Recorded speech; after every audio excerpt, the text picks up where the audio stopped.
هو إزاي عمرو دياب بينحدر كل سنة أكتر من السنة اللي قبلها بالسرعة الجنونية دي؟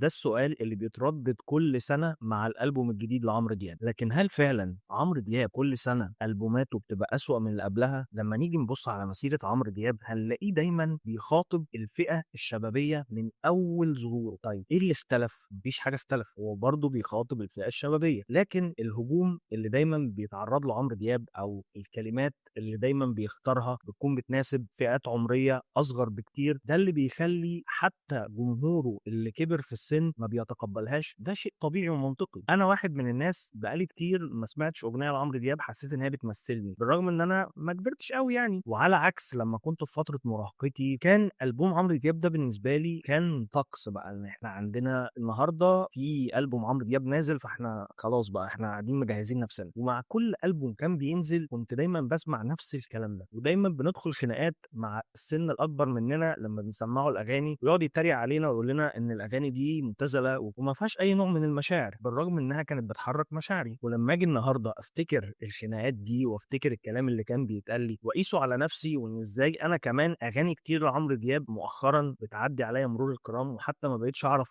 أحيانا إنه بينزل ألبوم جديد، دي مش مشكلة عمرو دياب ولا إنه هو حتى اتغير. الفكرة كلها إن الأودينس بتاعه اختلف. هو الراجل طول الوقت بيشتغل بنمط واحد، أنا بخاطب مين، هو فاهم هو بيخاطب مين وعارف هو بيخاطب مين. النقطة الأهم والأخطر إن كل واحد من جمهور المطرب اللي بيحبه بيبقى عنده شيء كده من الأنانية، إن المطرب ده بيكلمني أنا، بيخاطبني أنا، بيعبر عني طول الوقت. وخصوصا لو واحد بحجم عمرو دياب أو واحد شكل جزء كبير من طفولتنا أو فترة شبابنا، فبالتالي بيبقى في حالة كده من الزعل إن ليه أنا ما بقتش أحس لما بسمع عمرو دياب زي الأول بنفس المشاعر، ما بقاش يحرك مشاعري زي الأول، لأن ببساطة أنت كبرت، مشاعرك اتغيرت، بقى اللي بيعبر عنها حاجة تانية، نوع كلمات تاني، ألحان مختلفة، لأن حياتك وتجربتك لما كنت في سن أصغر مش زي دلوقتي نهائي. فببساطة عمرو دياب لا بيتأثر بالخناقة دي، لأنه من أول ما طلع وهو بيتعرض لها، ولا أنت هتستفيد حاجة لما تكرس حياتك كلها للهجوم على شخص لأنه عارف هو بيخاطب مين وبيكلم مين. هو ممكن ما يكونش بيكلمك أصلا لأن أنت ما بقتش واحد من جمهوره الفاعل، الجمهور اللي بيتحرك على السوشيال ميديا، الجمهور اللي بيسمع الناس الأغاني من غير ما حد يطلب منهم، الجمهور اللي بيتحكم في الإيرادات وفي الأرقام على المنصات سواء أنغامي أو غيرها. فصدق أو لا تصدق هي صناعة، والنجم فيها اللي بيعرف يحافظ على نفسه زي عمرو دياب لازم يبص بمليون اعتبار غير إن ذوقك اتغير.